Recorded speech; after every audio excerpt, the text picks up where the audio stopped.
warahmatullahi wabarakatuh. Alhamdulillahi rabbil alamin. Wassalatu wassalamu ala asrafil anbiya'i wal mursalin wa ala alihi wa sahbihi ajma'in.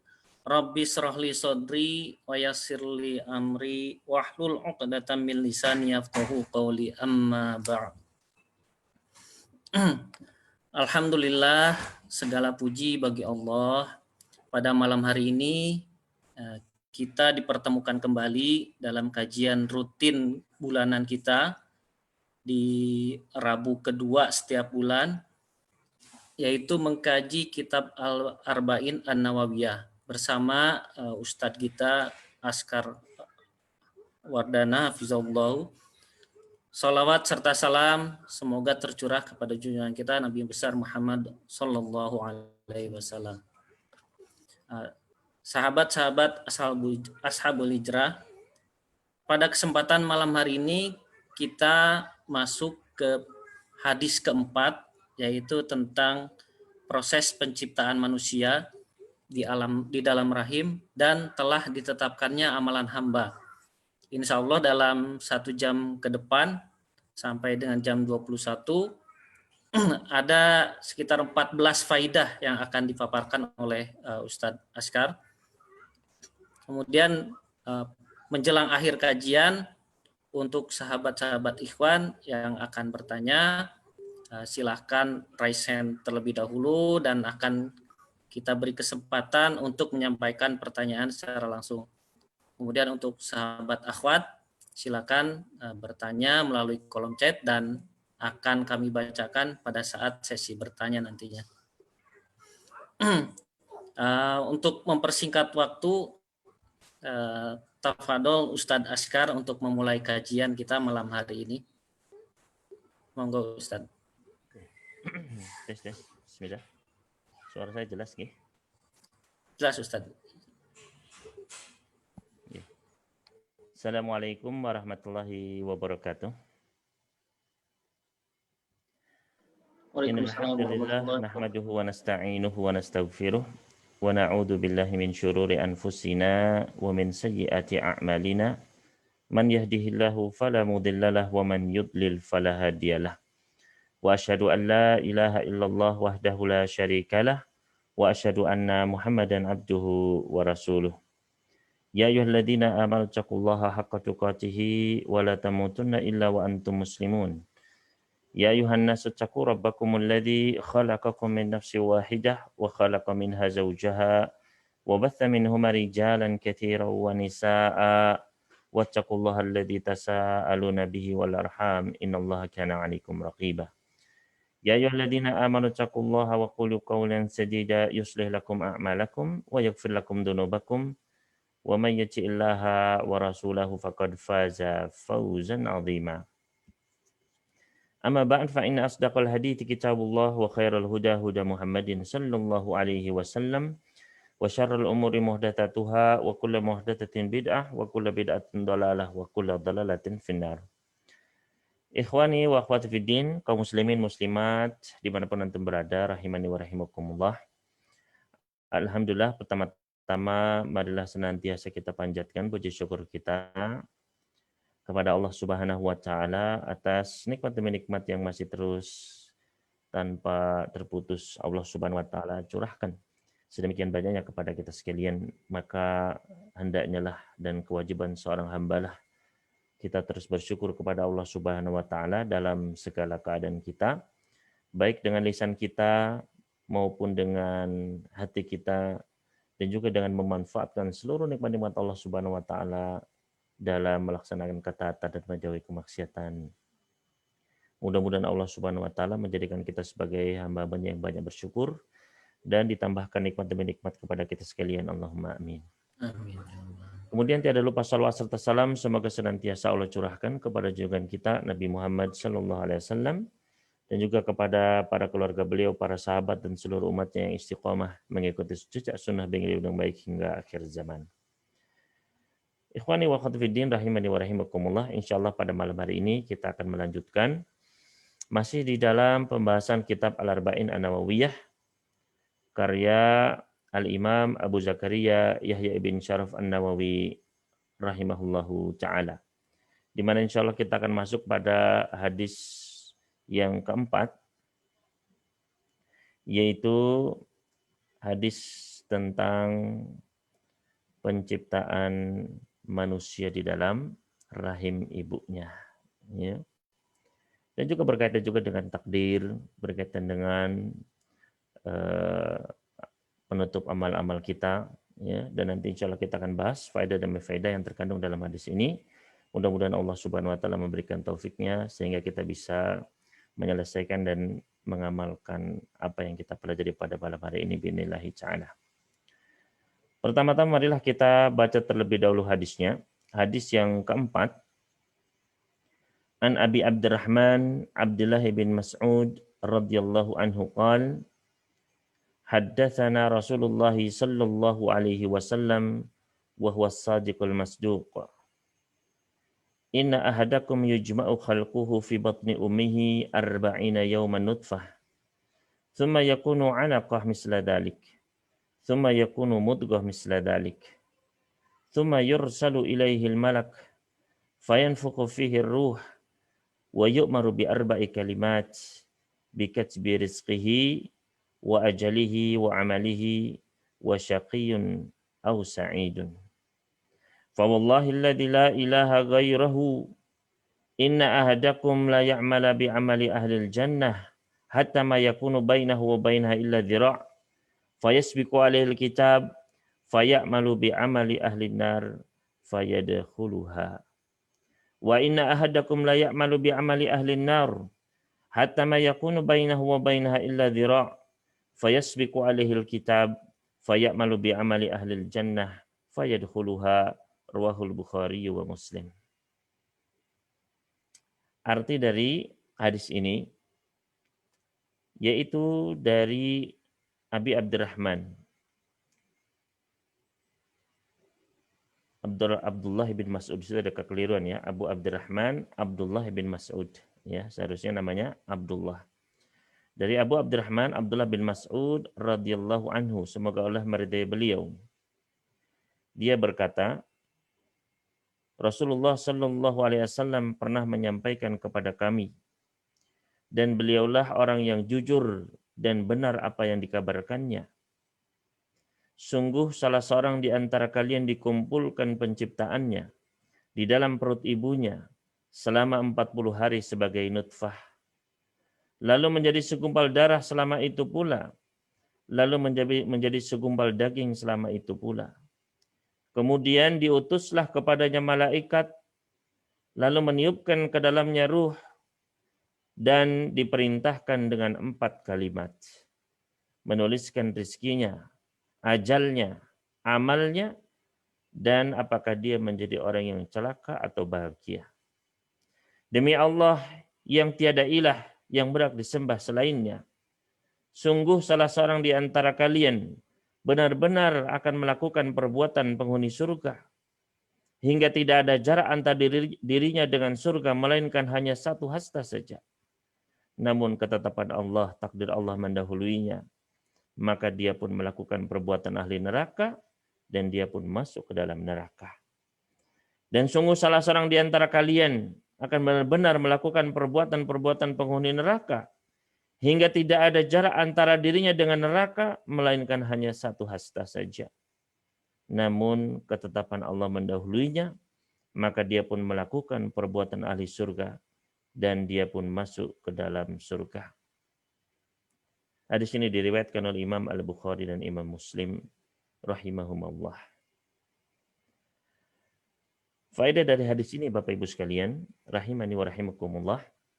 Yang pertama adalah yaitu bahwasanya Rasulullah Shallallahu Alaihi Wasallam itu bersifat jujur dan mengabarkan kebenaran. Ya. Karena ketika tadi Abdullah bin Mas'ud beliau akan menyampaikan hadis ini, beliau memberikan penekanan terlebih dahulu, wa huwa as-sadiqul masduq, dan beliau adalah as-sadiq yang jujur. al-masduq, dan berkata benar. Ya. Para ulama menjelaskan apa bedanya antara as-sadiq dan masduq di sini. As-sadiq artinya dia memang memiliki sifat jujur. Dan begitulah Rasul alaihissalatu wassalam, beliau itu terkenal dengan kejujurannya. Bahkan sebelum beliau menjadi nabi.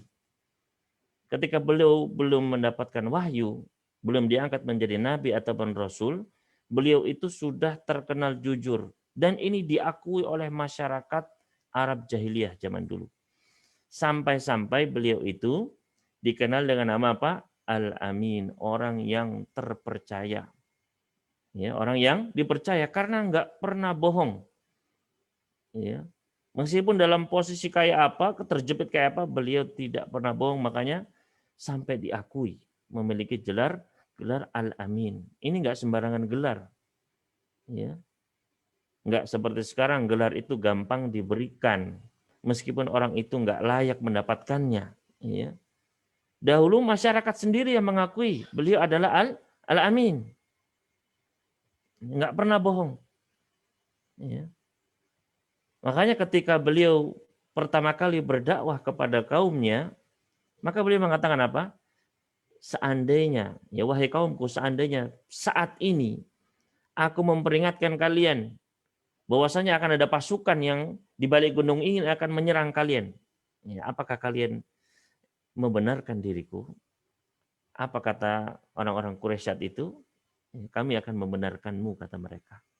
Karena kami nggak pernah mendapati sedikit pun satu kalimat pun kedustaan keluar dari lisanmu. Nah, ini menunjukkan apa? Menunjukkan sifatnya jujur beliau. Sebelum jadi nabi, sudah dikenal dengan jujur. Justru ketika beliau diangkat jadi nabi, ketika beliau mulai berdakwah, justru keluar label ya beliau itu kadzab, ya pendusta, subhanallah. Ya. Sebelum jadi nabi terkenal sebagai Al-Amin, yang jujur. Ya. Ketika beliau sudah menjadi berdakwah ya, kepada tauhid, mendakwahkan agar orang-orang meninggalkan tradisi-tradisinya, ya adat istiadat kesyirikan, diganti dengan syariat Islam, ya mulailah mereka apa? Mereka menuduh dengan sahirun kadzab, ya penyihir, pendusta. Ya. Padahal ketika sebelum menjadi nabi, semua orang Arab sepakat Nabi Muhammad SAW adalah Al-Amin. Ya. Adapun Al-Masduq artinya adalah apa yang beliau kabarkan itu adalah pasti benar. Ya. Sudah orangnya jujur, yang dikabarkan pun pasti benar. Ya, karena bisa jadi orang yang jujur tapi yang dikabarkan itu nggak benar. Bisa nggak? Bisa seperti zaman sekarang. Ya. Orangnya jujur, nggak pernah bohong. Tapi ketika dapat WA langsung di-share lagi. Ya. Padahal nggak jelas sumbernya, nggak tahu isinya. Ya. Dia orang jujur, nggak pernah berdusta. Ya, dia cuma dapat dari grup sebelah, biasanya kan copas dari grup sebelah dikirim. Padahal ternyata isinya hadis palsu. Ya. Padahal isinya adalah cuma propaganda, kedustaan, hoax. Ya. Maka di sini Abdullah bin Mas'ud beliau mengabarkan apa? Memberi sifat al-masduq. Yang kabar yang beliau kabarkan itu pasti benar, dijamin. Kenapa? Karena beliau mendapatkan wahyu. Sebagaimana Allah firmankan dalam surat An-Najm ayat ketiga, wa may yantiqu anil hawa in huwa illa wahyun yuha. Dan tidaklah Muhammad itu berkata dari hawa nafsunya, melainkan itu adalah wahyu yang Allah wahyukan kepada dirinya.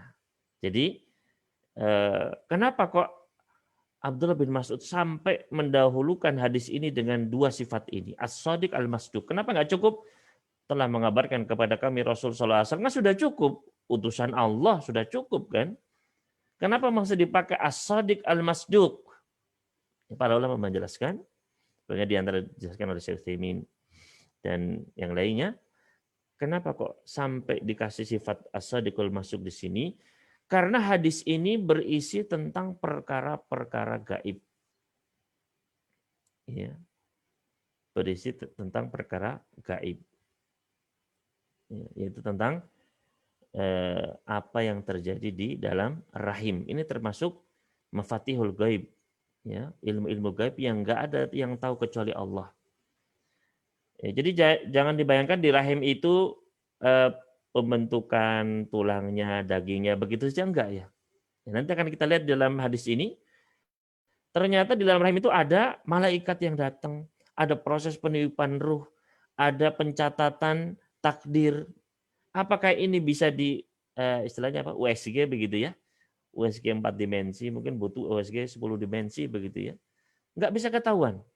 Makanya di sini didahulukan dengan apa? As-sadiqul masduq. Yang jujur dan apa yang dikabarkannya itu pasti benar. Agar kita benar-benar meyakini kita sudah punya frame bahwasanya oh ini kabar yang kita akan dengar ini adalah pasti benar gitu. Ya. Jadi itu faedah yang pertama ya, kenapa kok Abdullah bin Mas'ud mengabarkan dengan memberi sifat dengan as-sadiqul masduq ya. Kemudian selanjutnya yang kedua, proses penciptaan manusia di dalam rahim. Ya, proses penciptaan manusia di dalam rahim. Tadi disebutkan Rasulullah SAW bersabda bahwasanya manusia itu inna ahadakum yujma'u fi batni ummihi arba'ina yauman nutfah. Ya, sesungguhnya salah seorang di antara kalian, artinya kita semua itu dikumpulkan penciptaannya di dalam rahim 40 hari sebagai nutfah. Nutfah itu berarti masih air, ya air mani masuk ya ke dalam sel indung telur, ya kemudian menjadi nutfah itu, ya sel telur yang dibuahi oleh air mani tadi, kecil sekali, ya. Kemudian setelah itu summa yakunu alaqatan misla dzalik, kemudian menjadi alaqah itu artinya adalah dari kata-kata alaqah, ya artinya sesuatu yang bergantung menempel gitu, ya. Artinya dia menjadi segumpal darah yang menempel di dalam rahim. Ya. Artinya kalau dia gugur ya keluarnya darah begitu saja. Karena dia masih berupa segumpal darah. Kemudian setelah itu menjadi mudghah misla dzalik. Ya, menjadi segumpal daging. 40 hari juga. Ya. Maka di sini adalah proses penciptaan manusia. Sama juga kalau kita lihat di dalam Al-Quran, ya, kalau kita lihat di dalam Al-Quran, proses penciptaan manusia ya, kurang lebih sama bunyinya. Misalnya kita lihat banyak ayatnya, di antaranya bisa antum lihat dalam Al-Quran surat Al-Hajj. Ya, surat Al-Hajj ayat yang ke-5. Ya, Allah Subhanahu Wa Taala berfirman, Ya ayuhan nas, in kuntum fi raibim minal ba'si. Wahai manusia, jika kalian ya dalam keraguan akan adanya hari kebangkitan, artinya kalau Anda tidak percaya akan adanya hari kiamat nanti, hari berbangkit nanti, fa inna khalaqnakum min turabin, maka sesungguhnya kami menciptakan kalian dari tanah, ya, dari tanah, ya, yaitu Nabi Adam diciptakan dari tanah. Begitu pula kita dikeluarkan dari saripati tanah juga. Ya. Summa min nutfatin, kemudian dari nutfah. Summa min alaqah, kemudian dari alaqah, ya segumpal darah tadi. Summa min mudghah, kemudian dari segumpal daging. Ya, jadi sama, nutfah, alaqah, mudghah. Ya.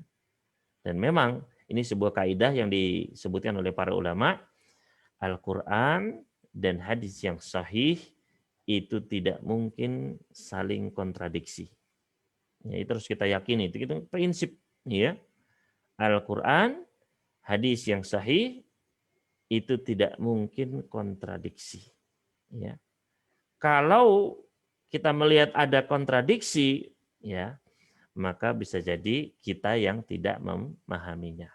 Kita yang tidak paham. Ya. Jadi ini adalah kaidah yang disebutkan oleh para ulama, nggak mungkin karena dua-duanya sama-sama wahyu. Nabi SAW bersabda, ala ini utitul Qur'ana wa mislahu ma'ah. Ketahuilah sesungguhnya aku diberikan Al-Quran dan yang semisalnya. Ya. Al-Quran dan As-Sunnah. Sama-sama wahyu, semisalnya. Ya. Jadi ini Yang kedua, proses penciptaan manusia di dalam rahim. Kemudian faedah yang ketiga, ruh manusia itu ditiupkan ketika janin berusia 4 bulan. Ya. Karena tadi disebutkan 40 hari sebagai nutfah, ya, 40 hari sebagai alaqah dan 40 hari sebagai mudghah. Totalnya adalah berapa? 120 hari. Ya, 120 hari kurang lebih adalah 4 bulan. Ya. Maka ruh ditiupkan ketika janin itu berusia 120 hari. Ya. Maka dari hal ini para fuqaha itu menurunkan banyak sekali ahkam. Ya, banyak sekali hukum-hukum yang terkait dengan ya cabang-cabang terkait dengan fikih. Misalnya kaitannya dengan nifas misalnya. Ya, sebagai yang dijelaskan oleh Syekh Taimin dan yang lainnya. Bahwasannya wanita ketika dia itu keguguran, kalau dia itu kegugurannya setelah 4 bulan, maka itu ya dianggap darah nifas. Kalau sebelum 4 bulan, sebelum 120 hari, maka itu dianggap sebagai ya darah istihadah, bukan darah nifas. Ya, jadi seorang wanita nih, dia hamil, ya, ternyata keguguran setelah 4 bulan, misalnya 5 bulan, 6 bulan, ya, keguguran. Maka setelah keguguran, ya, akan keluar darah. Ya, maka darah itu dihukumi sebagai darah nifas. Berarti dia tidak sholat, ya. Kalau Ramadan berarti nggak puasa. Ya. Itu kalau setelah 120 hari. Kalau sebelum 120 hari keguguran, ya, misalnya baru sebulan, 2 bulan, gugur itu janin. Nah, setelah itu kan dikeluar darah, ya. Nah, darah itu dianggap sebagai darah istihadah bukan nifas. Apa artinya? Istihadah itu artinya tetap wajib sholat, tetap wajib puasa kalau Ramadan. Ya. Cuman bedanya kalau mau sholat, dia berwudu setiap kali mau sholat. Ya. Ini adalah yang terkait dengan ahkam istihadah. Ya. Jadi itu perbedaan. Kenapa kok dibedakan? Ya karena tadi ada ruhnya tadi. Karena kata Syekh Utsaimin rahimahullah taala, beliau mengatakan nifas itu dari kata-kata nafs, dari kata-kata jiwa. Ketika bayi yang sudah memiliki jiwa itu keluar, maka dianggap sebagai manusia, maka dianggap nifas. Tapi ketika dia janin itu berumur 120 hari, berarti belum ada ruhnya, belum ada jiwanya, maka tidak dianggap sebagai nifas. Ya. Memang meskipun terdapat perbedaan pendapat di kalangan para fuqaha. Ya. Namun ini salah satu hukum turunannya. Begitu pula misalnya dari sisi waris misalnya. Ya. Ada yang berpendapat bahwasanya kalau sudah memiliki jiwa itu memiliki waris misalnya. Ya.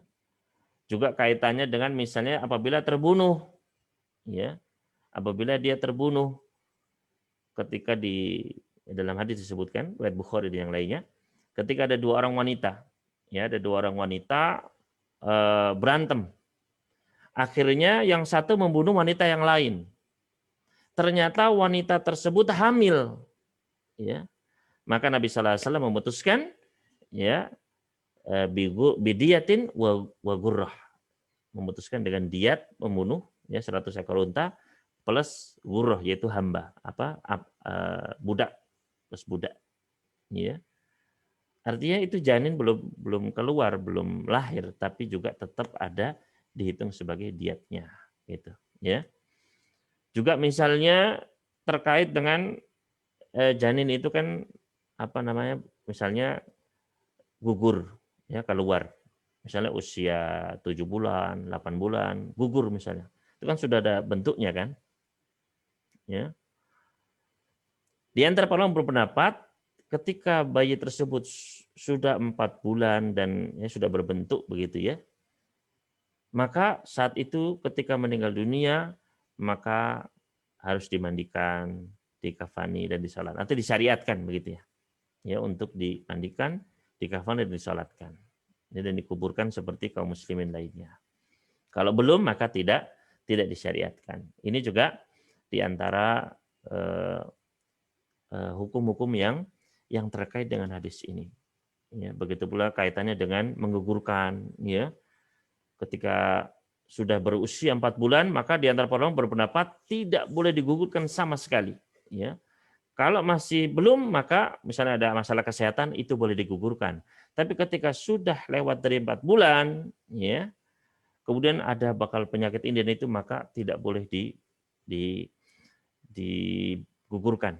Ya, ini diantara ya khilaf yang terjadi di antara para ulama yang dikeluarkan dari hadis ini. Ya. Namun ini faedahnya bahwasanya ruh ditiupkan ketika janin berusia 4 bulan. Ya. Selanjutnya yang keempat, di antara tugas malaikat adalah meniupkan ruh kepada janin. Ya. Nah, ini ketika kita beriman kepada para malaikat, maka keimanan itu ada yang bersifat global dan ada yang bersifat tafsil, terperinci.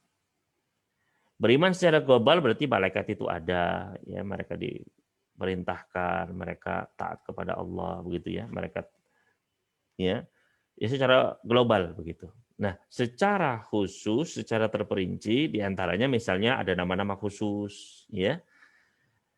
Kemudian ada misalnya jumlah sayapnya, ya. Kemudian termasuk di sini adalah tugas-tugasnya. Ya, tugas-tugas malaikat itu bermacam-macam. Ada misalnya Jibril menurunkan wahyu misalnya. Ya, ada malakul maut yang bertugas untuk mencabut nyawa. Ada malaikat pemikul arsy misalnya, ya, yang berdasarkan hadis-hadis secara khusus. Ya, itu keimanan secara terperinci. Nah, termasuk di sini di antara tugas-tugas malaikat ternyata ada malaikat yang ditugaskan untuk meniupkan ruh. Ya. Karena tadi dalam hadis disebutkan malaikat tersebut ya, fayanfukhu fihi ruh. Malaikat tersebut meniupkan ke dalamnya ruh. Ini menunjukkan di antara tugas malaikat adalah meniupkan ruh ke dalam janin. Ya. Jadi ada malaikat yang meniupkan ruh dan nanti ada malaikat yang mencabut ruh kita. Ya.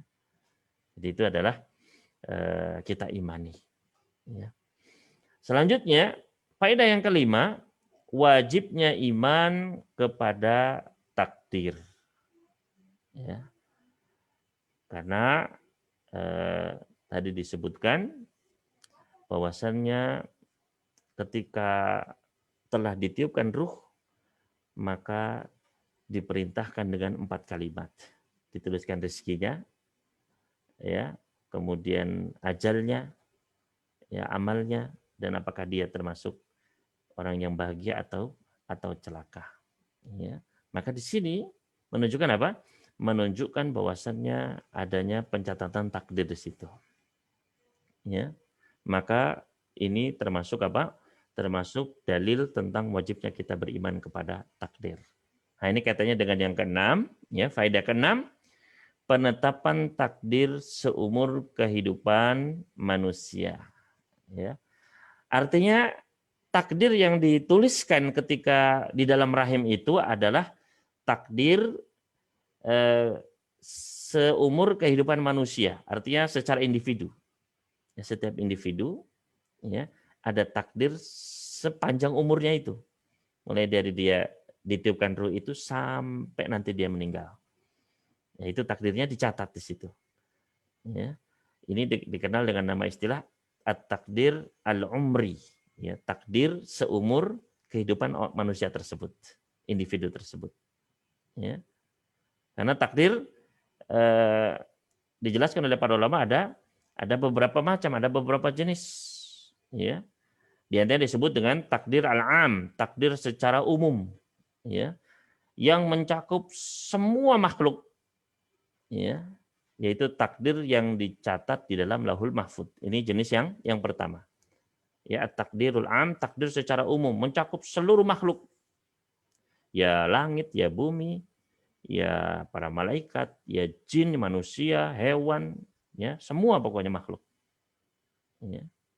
Ini yang sudah dicatatkan di dalam Lauhul Mahfuz. Ya. Sebagaimana Allah Subhanahu wa taala firman, "Alam ta'lam annallaha ya'lamu ma fis samawati wal ard, inna dzalika fi kitab, inna dzalika 'alallahi yasir." Ya. Apakah engkau tidak mengetahui bahwasannya Allah itu mengetahui segala apa yang di langit dan di bumi? Sesungguhnya semua itu ada di dalam kitab, yaitu di dalam Lauhul Mahfuz. Inna dzalika 'alallahi yasir. Sesungguhnya itu adalah sangat mudah bagi Allah Subhanahu wa taala. Ya, Allah mencatat, menjadikan ya semua takdir makhluk itu mudah bagi Allah. Ya. Maka ini takdir jenis yang pertama, at-takdirul am, takdir secara umum. Kemudian jenis yang kedua adalah at-takdir al-umri, ya, takdir seumur hidup manusia. Nah, ini khusus bagi setiap individu. Ya, ini khusus bagi setiap individu. Mulai dia ditiup ruh sampai nanti dicabut lagi ruhnya. Itu takdirnya tercatat. Ya. Dan takdir ini sebenarnya juga sudah dicatat di Lauhul Mahfuz, sudah ada. Ya. Cuman ini dikhususkan begitu. Ya, dengan nama takdir umri. Dalilnya adalah sebagaimana kita lihat di dalam hadis ini. Ya. Kemudian yang jenis ketiga adalah at-takdir as-sanawi, takdir tahunan. Ya, takdir tahunan ini adalah yang disebutkan di dalam surat Al-Qadar, ya. Itu di malam Lailatul Qadar. Ya. Makanya di antara makna Al-Qadar adalah takdir, ya. Lailatul Qadar adalah malam ditentukannya takdir tahunan. Ya. Maka di sini ada 3 jenis takdir tadi. Takdir secara umum, ya, mulai dari seluruh manusia dan seluruh, ya, semuanya sudah ditetapkan oleh Allah Subhanahu wa taala. Yang kedua adalah takdir secara individu, ya, takdir seumur hidupnya. Kemudian yang ketiga adalah takdir tahunan, ya, takdir tahunan. Ya. Nah, takdir yang di Lauhul Mahfuz itu sudah tetap, tidak akan berubah. Ya, sudah tetap. Ya. Begitu pula takdir-takdir lainnya, namun ya, apakah takdir itu bisa berubah, Ustadz? Ya. Para ulama menjelaskan takdir yang sudah ditetapkan Allah di Lauhul Mahfuz itu tidak bisa berubah. Ya. Bagaimana dengan hadis misalnya kata Nabi sallallahu alaihi wasallam, man sarhu an yubsatullah fi rizqihi wa yunsaulahu fi atharihi falyasir rahimahu. Barang siapa yang senang, barang siapa yang ingin untuk diluaskan rezekinya dan dipanjangkan umurnya, maka hendaknya dia menyambung tali silaturahminya. Ya. Berarti kan bisa berubah kalau kita nyambung tali silaturahmi, berarti rezekinya bisa bertambah gitu kan? Berarti usianya bisa bertambah, gitu, ya kan? Berarti takdir itu bisa berubah, Ustaz. Nah, para ulama menjelaskan takdir yang di Lauhul Mahfuz itu sudah tetap tidak akan berubah. Ya, rufiatil aqlam wa jaffatis suhuf kata Nabi sallallahu alaihi wasallam. Pena sudah kering, ya, tinta sudah kering, pena-pena sudah diangkat, nggak mungkin berubah. Itu takdir yang di Lauhul Mahfuz. Adapun di dalam hadis tadi, ya, maka itu adalah yang disebut dengan nama, ya, takdir mu'allaq. Takdir mu'allaq. Apa maksudnya itu?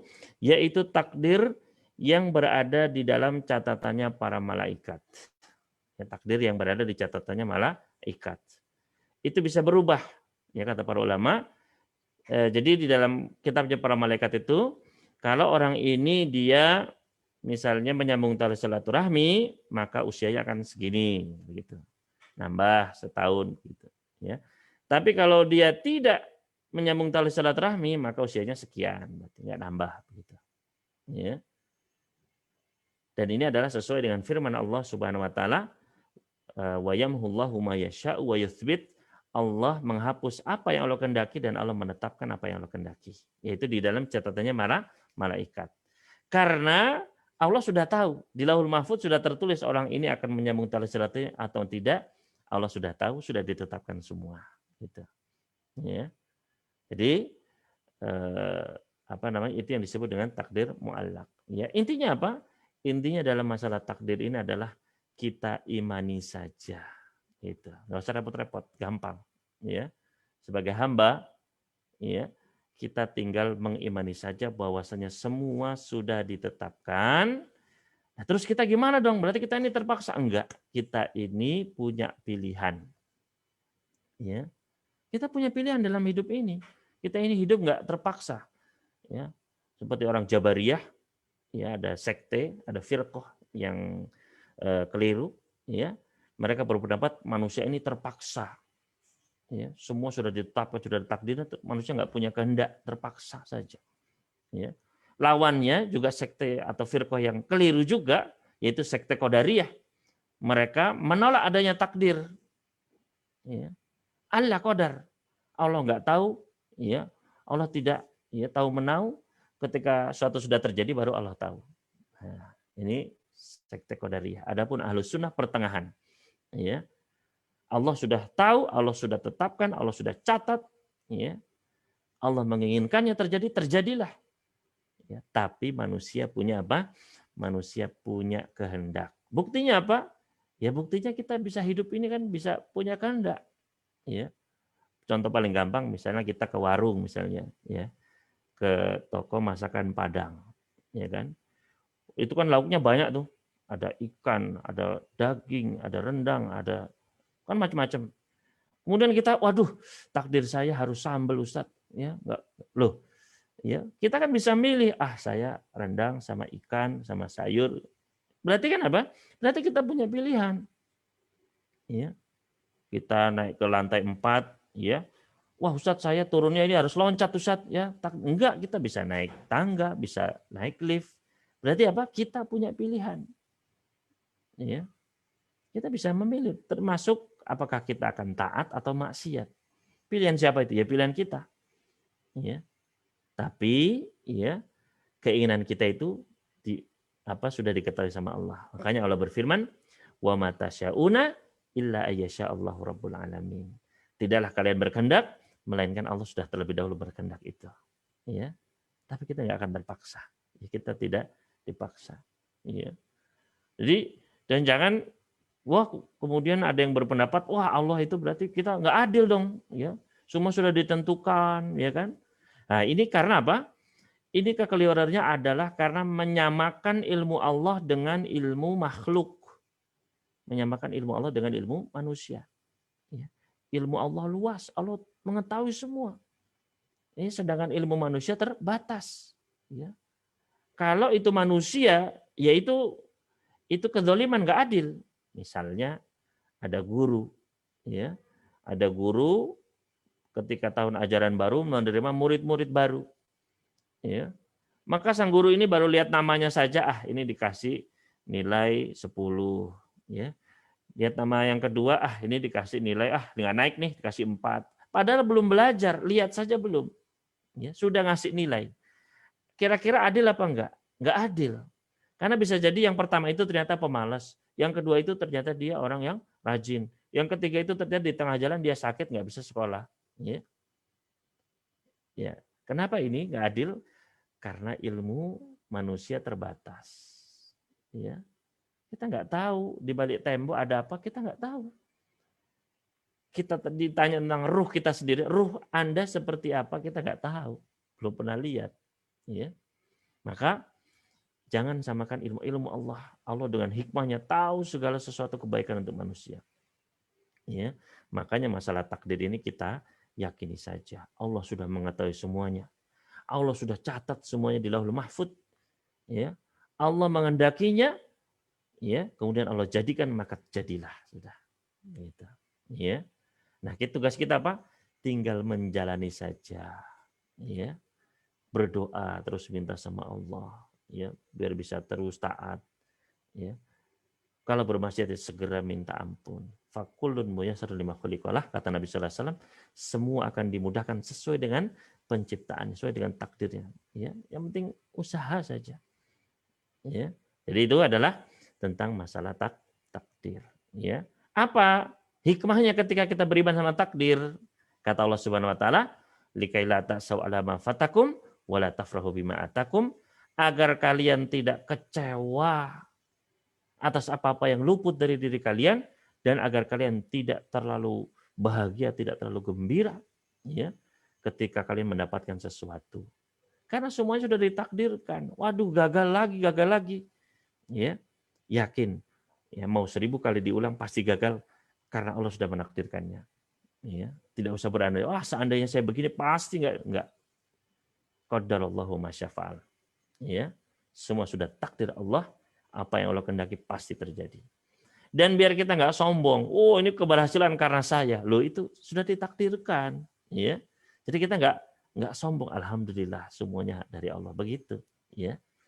Kemudian selanjutnya yang ketujuh, motivasi untuk terus beramal soleh dan berusaha, ya. Artinya karena manusia itu tidak tahu kapan dia akan meninggal. Ya. Makanya dalam hadis tadi dia sudah beramal, terakhir meninggal, ya kan? Maka ini motivasi kita terus beramal, terus istiqomah, ya. Karena kita nggak tahu. Makanya Allah berfirman, ya ayyuhalladzina amanu taqullaha haqqa tuqatih.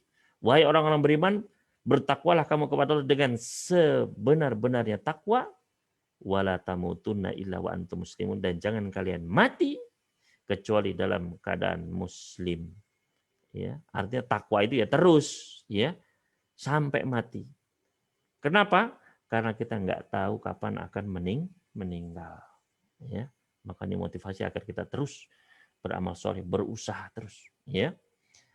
Kemudian yang ke-8, di akhirat itu hanya ada 2 pilihan, bahagia atau celaka. Ya. Apa maksud bahagia di sini? Bahagia di sini maksudnya adalah masuk surga. Apa arti celaka? Celaka artinya adalah masuk neraka. Ya. Hanya ada 2 pilihan. Ya. Surga atau neraka. Tidak ada pilihan ketiga. Saya mau jadi tanah saja. Saya mau jadi, nggak bisa. Ya. Neraka atau surga, itu saja pilihannya. Makanya kalau kita di dunia ini ada masalah, itu ya masih ya bisa cari opsi yang lain, banyak lah begitu sebenarnya. Ya. Yang masalah itu kalau nanti di akhirat pilihannya cuma 2 itu aja. Ya. Mau milih apa coba? Ya kan? Maka di sini ya, di sini benar kita berhati-hati. Ya. Makanya tadi di dalam hadis tadi, wasyaqiyun au sa'idun. Ya, sudah dicatatkan manusia itu apakah dia akan syaqi, akan jadi orang celaka, artinya masuk neraka. Au sa'idun, atau dia masuk surga. Itu sudah ditetapkan. Ya. Jadi kita ini sekarang, ya, setiap kita ini itu sudah ditetapkan tempat duduknya, si A di surga atau neraka itu sudah ditetapkan. Ya.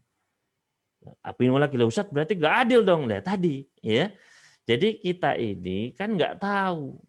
Apakah ada yang tahu di sini? Kan nggak tahu. Ya. Makanya tugas kita adalah apa? Terus beriman, beramal soleh. Itu saja. Ya, karena kita nggak tahu, makanya kita harus semangat begitu. Ya.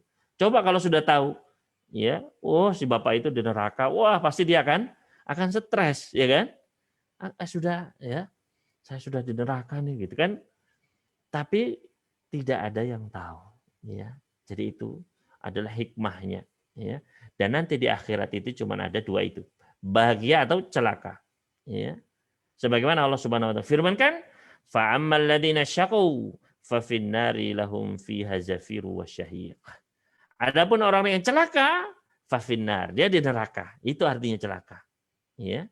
Wa ammal ladzina sa'idu fa fil jannati khalidun. Adapun orang-orang yang bahagia, fa fil jannati, maka dia berada di dalam surga. Khalidina fiha, kekal di dalamnya.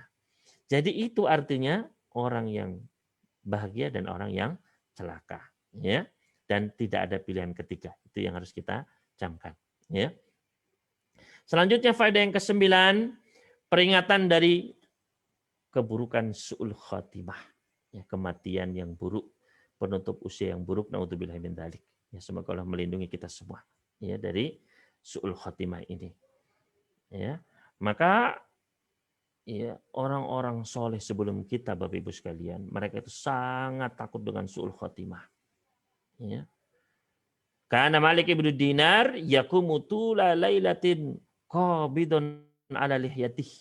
Dulu, ya, seorang tabi'in bernama Malik bin Dinar, dia bangun sepanjang malam sambil memegang jenggotnya. Dia mengucapkan, Ya Rabbi, qad alimta sakinal jannah min sakinin nar. Wahai Rabbku, engkau telah mengetahui siapa penghuni surga, siapa penghuni neraka. Fafi ayyid daraini manzilu Malik. Maka ya Allah, ya, manakah tempatnya bagi si Malik ini, Malik bin Dinar ini, ya Allah? Apakah surga atau neraka? Ya. Jadi sholat malam itu, ya, sambil takut, ya, apakah akan surga atau neraka? Ya, padahal dia orang yang soleh, yang sholat ibadah terus luar biasa.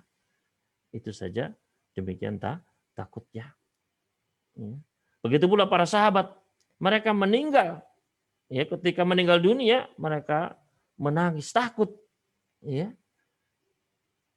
Maka ketika ditanya, kenapa kok khawatir begini ketika meninggal? Maka mereka mengatakan, dulu saya pernah mendengar Rasul Shallallahu Alaihi Wasallam bersabda, Innallaha Taala qabada khalqahu qabdataini. Sesungguhnya Allah itu mengambil hambanya dengan dua ambilan. Faqala haula'i fil jannah wa ula finnar.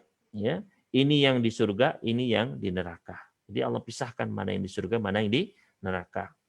Wala adri fi ayyil qabdataini kuntu, dan saya tidak tahu saya ini di ambilan yang mana, ya, apakah yang di surga atau yang di neraka. Artinya para sahabat itu takut ketika mereka menjelang kematian mereka, takut su'ul khotimah. Ya. Maka ini adalah sebuah peringatan bagi kita sekalian, ya. Hendaknya kita persiapkan, ya. Penutup itu kan harus dipersiapkan. Ya, kalau kita mau penutupan itu kan harus ada persiapannya, ditoto, ya. Maka ya misalnya kita pengen tidur itu ketika meninggal, ketika tidur husnul khotimah. Caranya apa? Ada persiapannya, yaitu dengan cara apa? Berwudu terlebih dahulu, kemudian berzikir. Ya. Maka saat itu apa?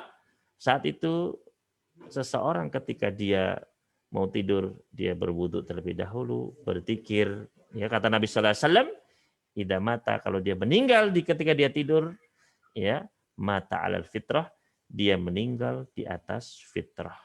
Ya, meninggal dalam keadaan apa? Husnul khotimah. Ya. Jadi dipersiapkan. Ya, ketika apa?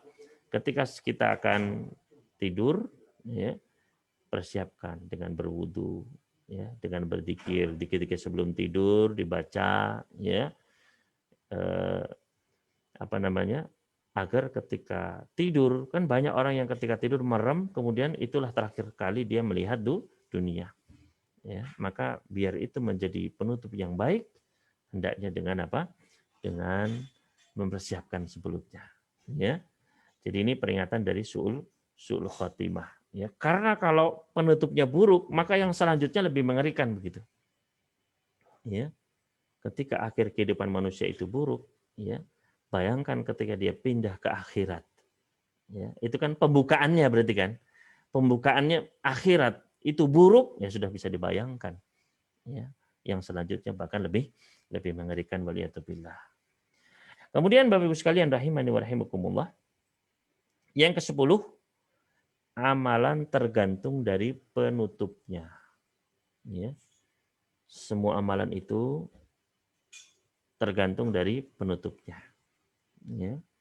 Hal ini berdasarkan sabda Nabi SAW dalam Sahih Muslim yang lainnya, innamal a'malu bil khawatim, sesungguhnya semua amalan itu tergantung dari penutupnya. Makanya tadi kan Nabi SAW, Inna ahadakum la ya'malu bi amali ahlin nar. Sungguh di antara kalian itu ada yang terus dia melakukan perbuatan-perbuatan ahli neraka. Artinya bermaksiat, ya. Fayasbiqu alal kitab, ternyata ketentuan Allah mendahuluinya. Maka dia pun beramal dengan amalan ahli surga. Di penghujung, ya, di penghujung usianya dia beramal dengan amalan ahli surga. Ya. Akhirnya dia pun masuk ke dalam surga. Namun sebaliknya ada yang ya dia masa hidupnya beramal dengan amalan penduduk surga, ya. Kemudian ternyata ketentuan Allah, takdir Allah mendahului dia pun menutup usianya dengan perbuatan ahli neraka, waliyadzubillah. Maka akhirnya masuk neraka. Ya. Maka benar-benar kita ini harus, ya disinilah nilai penting namanya istiqomah. Ya, istiqomah. Makanya Imam Ahmad bin Hambal, ya, ketika beliau itu sakit penghujung hidupnya, ya, menjelang kematian beliau, ketika beliau ditalkin oleh anaknya, oleh keluarganya, beliau mengatakan lama belum katanya. Kaget, ya, keluarganya kaget, loh ini kok ulama besar, imam ahlus sunnah ditalkin, bukannya ngikuti malah mengucapkan belum begitu. Ya. Maka ditanya, wahai ayah, ada apa? Ya. Maka beliau mengatakan, sesungguhnya tadi syaitan datang mengatakan kamu sudah bebas, kamu sudah enak, sudah tenang. Maka saya pun mengatakan belum ini. Ya. Belum aman, belum tenang. Nanti kalau sudah satu kaki itu masuk ke dalam surga, itu baru aman. Itu baru tenang, itu baru istirahat. Ya. Ketika satu kaki ini menjejak dalam surga, itu sudah. Ya. Kalau selama belum itu masih panjang, masih ada kuburan, masih ada nanti dibangkitkan, masih ada ya ditimbang, masih ada ya sirat, masih panjang sekali. Ya, belum kata beliau. Ya. Jadi ini menunjukkan apa? Menunjukkan benar-benar kita harus menjaga, ya, beramal soleh, beriman, beramal soleh sampai detik terakhir, sampai benar-benar les, gitu. Ya. Maka di sini semua amalan tergantung dari penutupnya. Begitu pula menjadikan kita jangan berputus asa. Ustadz, saya banyak maksiat. Ustadz, saya berbuat dosa ini dan itu, dosa-dosa besar ya Ustadz selama hidup saya. Ya, la taqnatu min rahmatillah. Janganlah, ya, katakanlah kepada hamba-Mu yang melampaui batas, janganlah mereka merasa berputus asa dari rahmat Allah. Ya, sesungguhnya Allah mampu untuk mengampuni semua dosa. Selama nafas ini masih ada, ya, maka selama matahari belum terbit dari barat, maka masih pintu taubat itu masih terbuka. Ya. Seperti orang tadi, dia sama hidupnya beramal dengan amalan ahli neraka, terakhirnya apa? Dia taubat, dia beramal dengan amalan surga, masuk surga. Gitu. Ya. Itu namanya happy ending. Ya. Jangan sampai kita yang su'ul khotimah, bad ending, ya. Maka di sini semua amalan tergantung dari penutupnya. Ini termasuk semua amalan, ya. Makanya misalnya ketika sholat kita di tengah-tengah sempat nggak khusyuk maka jangan sampai nanti endingnya kita nggak khusyuk terus begitu, jangan. Ya. Ketika sudah mau salam, ya tahiyat itu ya paling nggak kembalikan lagi, fokus lagi, ya Allah, ya, fokuskan lagi kepada Allah Subhanahu Wa Taala. Misalnya di bulan Ramadan begitu kan. Di bulan Ramadan, ya, di tengah-tengah masih bolong-bolong taruhnya Pak. Pokoknya nanti terakhir jangan sampai. Karena sekali lagi semua amalan tergantung dari penutupnya, ya. Itu. Selanjutnya yang ke-11, wajibnya menjaga keikhlasan dalam beramal. Ya. Apa hubungannya Ustadz ini sama ikhlas, ya? Di dalam riwayat lain, hadis ini kan banyak riwayatnya. Ya, banyak lafaz-lafaz yang lain. Di antara lafaznya, ya, yaitu Nabi SAW bersabda, Inna ahadakum la ya'malu bi amalil jannah fima yabdu linnas. Sesungguhnya salah seorang di antara kalian, dia benar-benar akan beramal dengan amalan penduduk surga. Ya. Fima yabdu linnas, yang tampak kepada manusia. Artinya dia sholat, iya. Dia puasa, dia jihad, ya. Tapi ternyata itu hanya tampak bagi manusia. Artinya niatnya tidak ikhlas. Ya. Dia tidak ikhlas. Ya. Makanya disinilah pentingnya seseorang menjaga keikhlasan dalam beramal. Ya. Karena sebagaimana hadis pernah ada ketika Rasulullah SAW berjihad bersama para sahabat, ada seorang sahabat yang berani, masya Allah, berperang, perang, wah dipuji ya sama para si fulan ya Rasulullah, wah perangnya luar biasa, berani sekali dia membunuh banyak musuh ya Rasulullah. Apa kata beliau? Huwa finnar, dia di neraka. Kaget para sahabat semua. Kok di neraka? Maka besoknya perang lagi, diikuti oleh seorang sahabat, diikuti, dititeni terus, perang. Subhanallah, ya. Ketika selesai perang, sahabat ini langsung datang ke Rasulullah. Ya Rasulullah, ya demi Allah engkau benar ya Rasulullah. Ada apa? Ya, tadi saya mengikuti orang tersebut ya Rasulullah, yang engkau bilang dia di neraka itu. Saya ikuti. Ternyata dia pas peperangan itu dia tertusuk berukun banyak tusukan, ya. Dia terjatuh, dia nggak tahan dengan sakitnya tersebut, akhirnya dia bunuh diri. Ya, bunuh diri. Ya. Maka ya disinilah ya semua itu apa namanya sebagaimana dalam hadis yang lain disebutkan tentang 3 golongan yang pertama kali akan dihakimi di hadapan Allah. Ya. 3 golongan ini siapa? 3 golongan yang secara tampaknya adalah orang-orang yang beramal soleh. Di antaranya orang yang mati di medan perang. Ya. Ketika di hadapan Allah, dia mengatakan, saya berperang untukmu ya Allah. Apa kata Allah? Kadzabta, kamu dusta, kamu bohong. Akan tetapi kamu berperang, tujuannya akan dipanggil fulan pemberani, fulan pahlawan, Masya Allah. Dan itu sudah kamu dapatkan. Ya. Jadi disinilah pentingnya kita menjaga keikhlasan dalam beramal. Baik ketika sebelum beramal, ketika beramal, ya selesai amal, bahkan terus sampai meninggal, ikhlas itu harus terus dijaga. Ya, karena kalau nggak ikhlas, ya nanti su'ul khotimah itu yang ditakutkan. Ketika kita selama ini, ya sholatnya nggak ikhlas, dakwahnya nggak ikhlas, baca Qur'annya nggak ikhlas, umrohnya nggak ikhlas, hajinya nggak ikhlas, takutnya nanti semuanya kan amalan-amalan ahli surga, masya Allah. Ternyata penghujungnya ya, naudzubillah min dzalik. Ya, penutupnya ternyata adalah penutup amalan ahli neraka. Ya, gara-gara apa? Gara-gara tidak ikhlas. Perbuatan ketaatan iya, tapi hanya yang tampak saja. Ya, jadi ini berhati-hati. Kemudian yang ke-12, peringatan dari bahaya dosa dan maksiat. Ya, peringatan dari bahaya dosa dan maksiat. Ya. Takutnya apa? Takutnya pas kita maksiat, pas meninggal itu. Ya. Maksiat kecil kok. Ya. Kecil tapi kalau pas ya, pas kecil ya pas meninggal kan ya mengerikan begitu. Ya. Makanya di sini bahayanya apa? Maksiat. Dosa dan maksiat itu banyak sekali bahayanya. Bisa mengeraskan hati, mematikan hati seseorang jadi hitam, ya.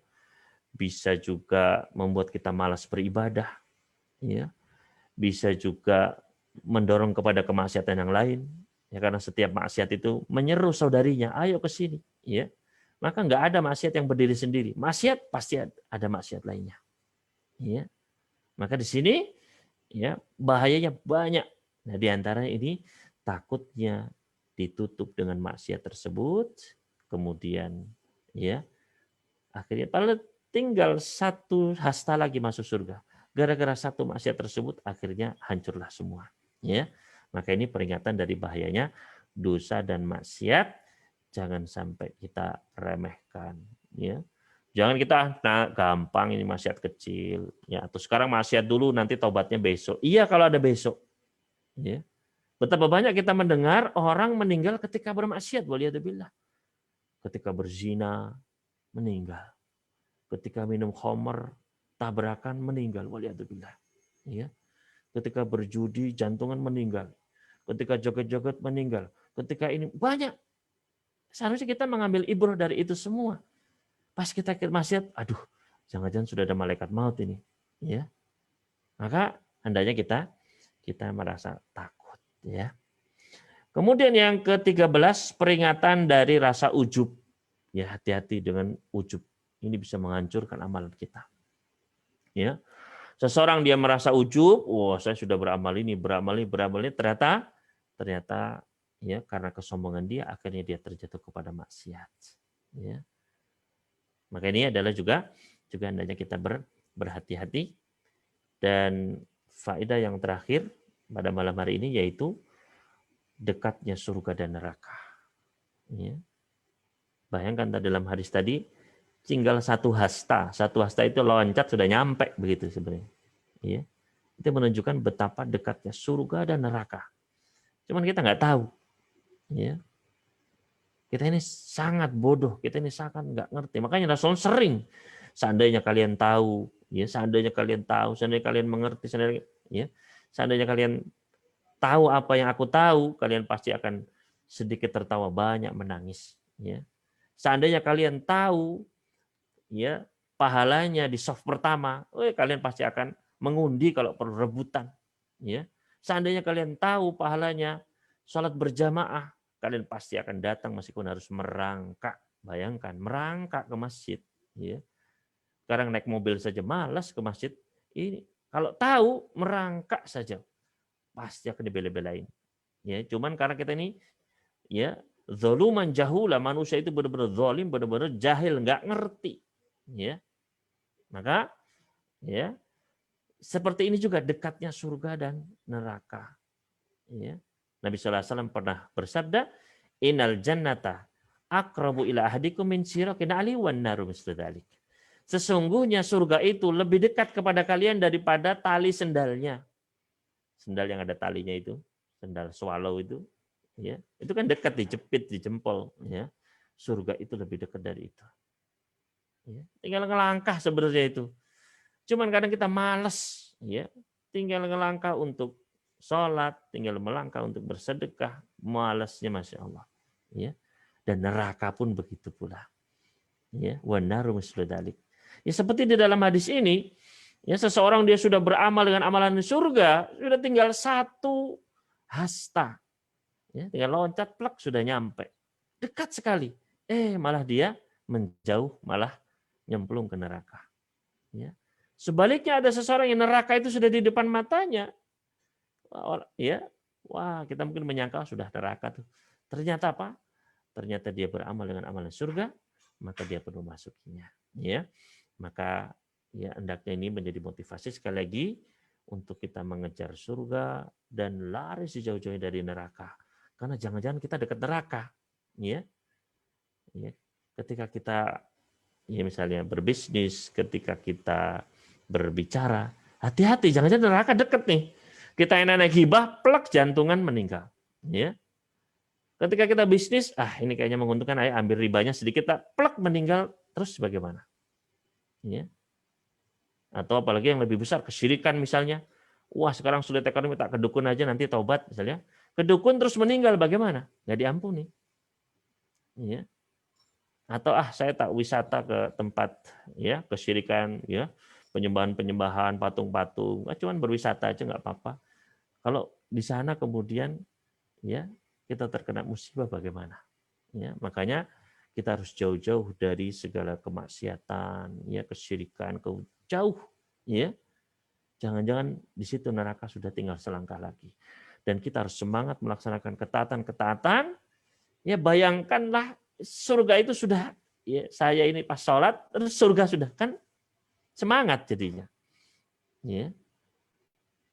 Maka ini kalau sudah keimanan sebesar itu, maka seperti sahabat sedang jihad, diceritakan oleh Rasulullah SAW tentang surga, maka sahabat ini langsung melempar kurma. Ya, kalau saya sempat makan kurma ini, ini kelamaan ini. Saya mencium bau surga di balik gunung ini. Artinya saya akan maju perang, insya Allah surga di situ. Semangat jadinya. Ya, maka inilah motivasi bagi kita, betapa dekatnya surga dan juga betapa dekatnya neraka. Ya, artinya kita harus benar-benar hati-hati melangkah. Ya, ini mungkin yang bisa saya sampaikan. Kurang lebihnya mohon maaf. Selanjutnya apabila ada pertanyaan dan hal yang kurang jelas silakan ditanyakan. Saya kembalikan ke MC. Wallahu ta'ala alam. Terima kasih Ustadz. Jazakallah khairan kasir.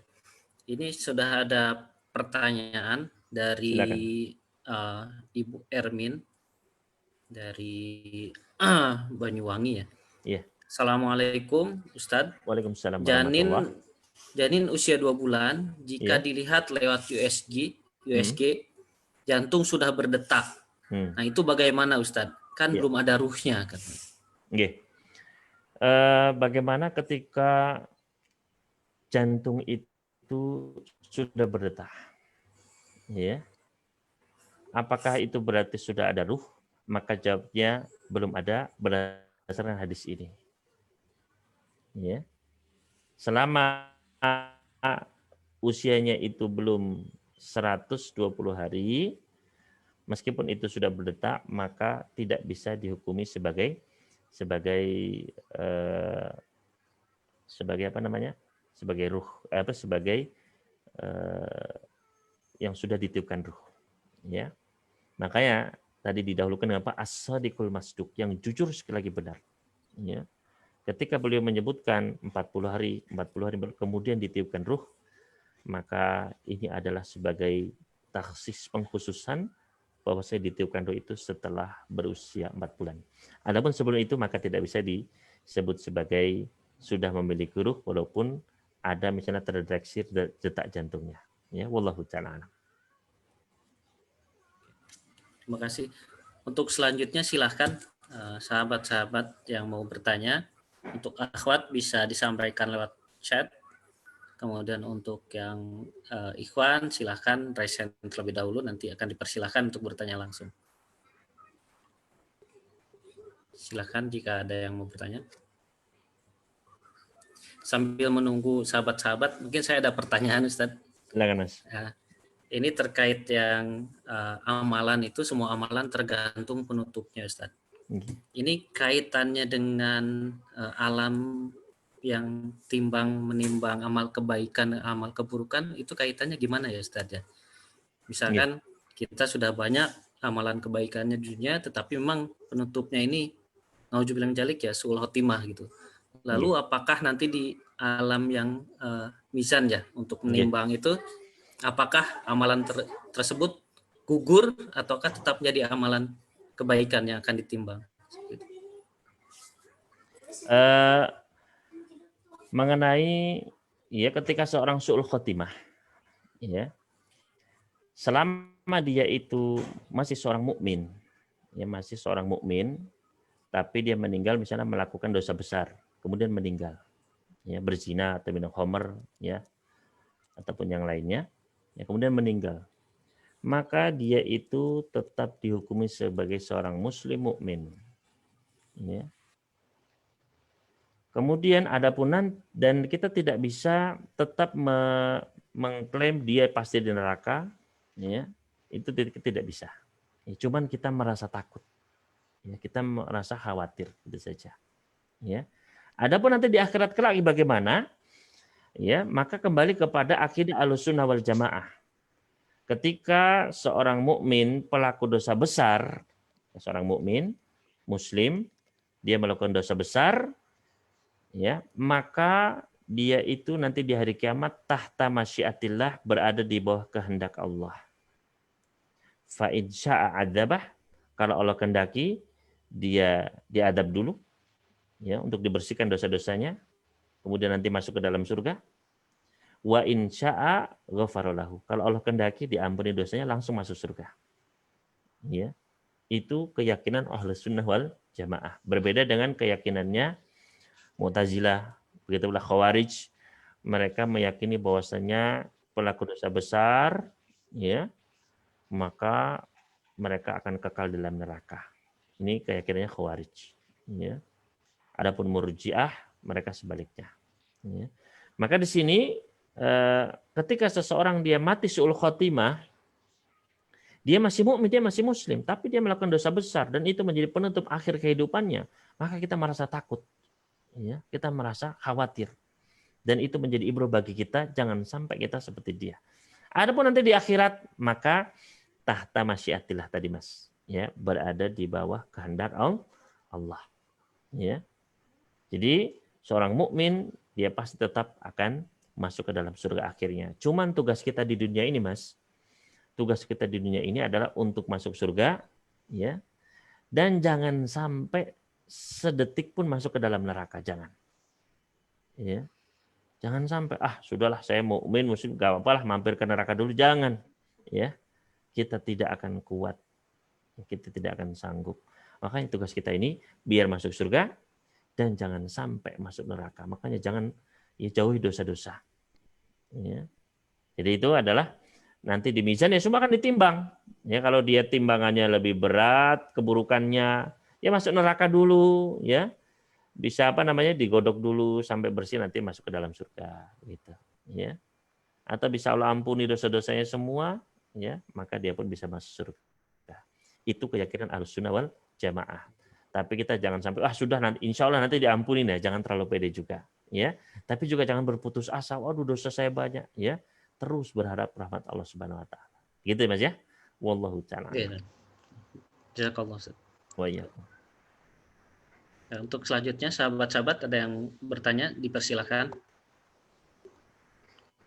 Jika ada yang belum bertanya sambil menunggu, tadi ada yang mau bertanya dari sahabat kita, Ustadz Abu Rasyad. Silakan. Assalamualaikum Ustaz. Waalaikumsalam warahmatullahi. Ya, sambil menunggu teman-teman yang lain. Ustaz, tentang penciptaan manusia itu saya teringat satu ayat di surah As-Sajdah Ustaz ya. Okay. Jadi yang bunyinya tsumma ja'ala naslahu min sulalatin mim ma'in mahin. Karena surat ini kan kita baca setiap hari Jumat subuh Ustaz. Jadi supaya bisa lebih menghayati hikmah dari ayat ini, mungkin Ustaz bisa dijelaskan bahwa kita ini diciptakan dari air yang hina dan sebagainya, sehingga apa yang hikmah yang terkandung di balik ayat tersebut, Ustaz? Okay.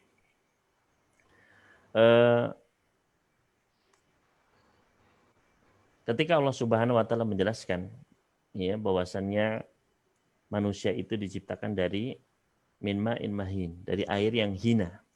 Ya. Ini menunjukkan kepada manusia agar manusia itu tidak sombong. Ya.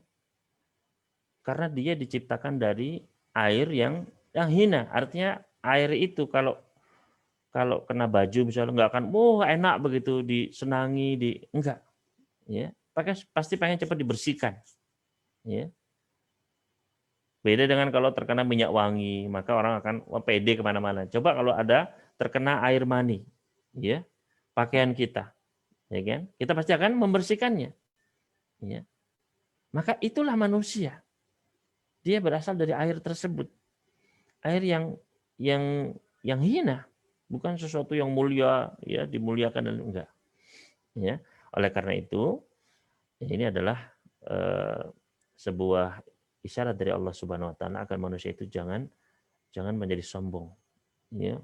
Setelah kemudian jadi punya tangan, punya kaki, punya tubuh, punya wajah, ini kemudian dia menjadi takabur, enggak mau beribadah kepada Allah, enggak mau nurut aturan Allah. Nggak mau baca Quran, nggak mau mengamalkan hadis Nabi Sallallahu Alaihi Wasallam, ya. Padahal awalnya dia adalah sesuatu yang hina, yaitu adalah sebuah hikmah yang sangat besar, ya, agar manusia tidak menjadi sombong dalam hidupnya. Ya wallahu ta'ala alam.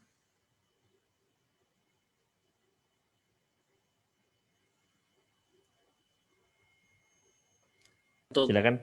Untuk selanjutnya, apakah masih ada yang mau bertanya? Ini ada pertanyaan masuk satu, Ustaz. Silakan Mas ya.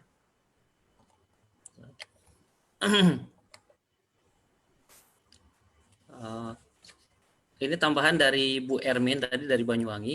Okay.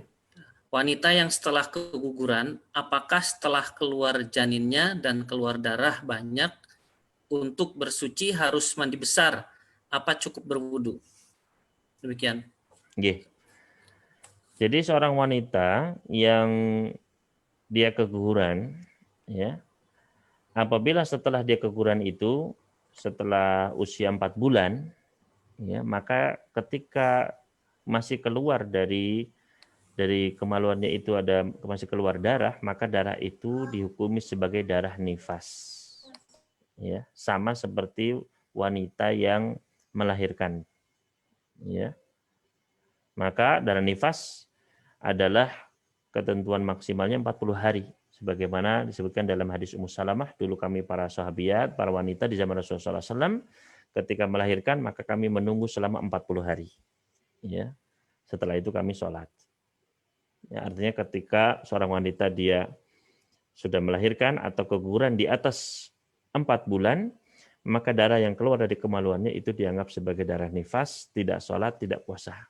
Ya, kalau sudah berhenti, maka mandi besar. Ya, mandi besar, kemudian sholat dan ya seperti biasa.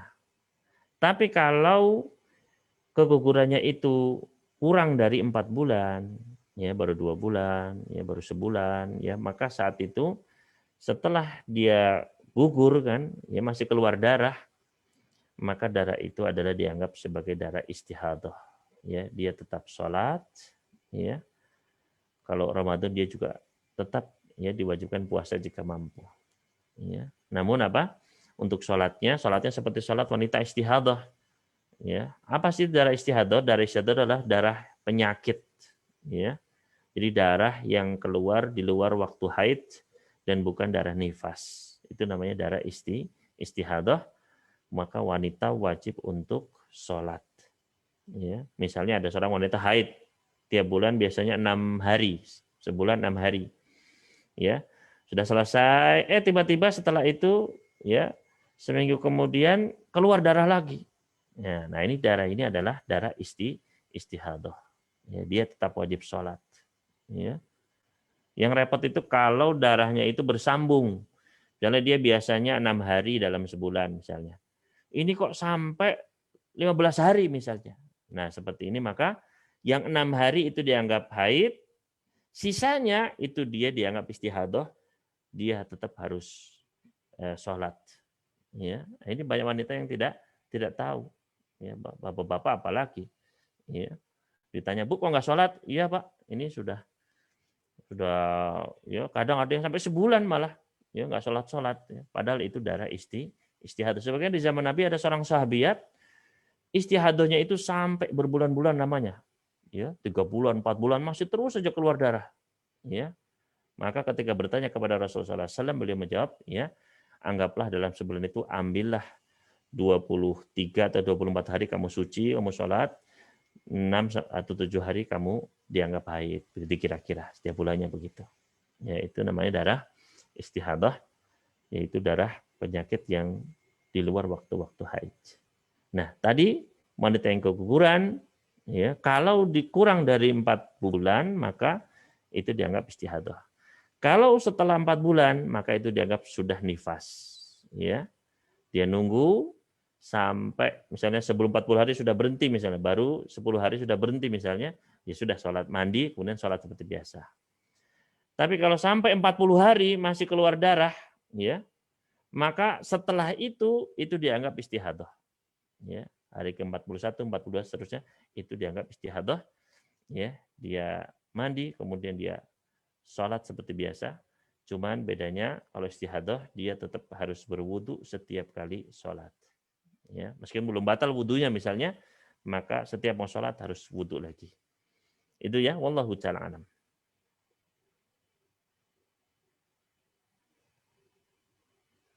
Untuk selanjutnya apakah ada lagi dari sahabat yang mau bertanya? Persilakan. Jika tidak ada, mungkin kita cukupkan sekian ya Ustadz sesi tanya jawabnya. Alhamdulillah kajian kita malam ini telah selesai dan waktu sudah menunjukkan hampir jam 9:30, tidak terasa ya Ustadz, lebih dari 1 jam. Semoga ilmu-ilmu yang telah disampaikan oleh Ustadz bisa menambah keimanan kita bersama, kemudian semoga menjadi amal kebaikan untuk kita semua Ustadz. Amin ya rabbal alamin. Jazakallah khairan katsiran Ustadz. Afwan jika ada kesalahan dan kehilafan dari saya dalam membawakan acara dalam kajian malam ini. Sekaligus untuk penutup, mohon dari Ustadz untuk membacakan doa. Tafadhol. Alhamdulillahirabbil alamin wassalatu wassalamu ala nabiyina Muhammadin wa ala alihi washabihi ajmain. Kita memohon kepada Allah Subhanahu wa taala dengan nama-namanya yang maha indah dan sifat-sifat yang maha mulia. Mudah-mudahan Allah Subhanahu wa taala memberikan taufik kepada kita sekalian untuk bisa mengamalkan apa yang telah kita pelajari, dan mudah-mudahan Allah Subhanahu wa taala memberikan kepada kita sekalian keistiqomahan hingga akhir hayat kita dan memberikan penutup kehidupan yang baik untuk kita semua. Allahumma amin. Subhanakallahumma wa bihamdika asyhadu an la ilaha illa anta astaghfiruka wa atubu ilaik. Wa sallallahu ala nabiyyina Muhammadin wa sallama ala al-mursalin walhamdulillahirabbil alamin. Wassalamualaikum warahmatullahi wabarakatuh. Waalaikumsalam warahmatullahi wabarakatuh. Insya Allah bulan depan kita masuk ke hadis kelima ya Ustaz ya, tentang menolak kemunkaran dan bidah. Semoga kita diberi kesehatan untuk bisa pertemukan kembali kajian berikutnya. Ya. Dari kata Assalamualaikum warahmatullahi wabarakatuh. Waalaikumsalam warahmatullahi wabarakatuh. Waalaikumsalam warahmatullahi wabarakatuh. Waalaikumsalam warahmatullahi wabarakatuh.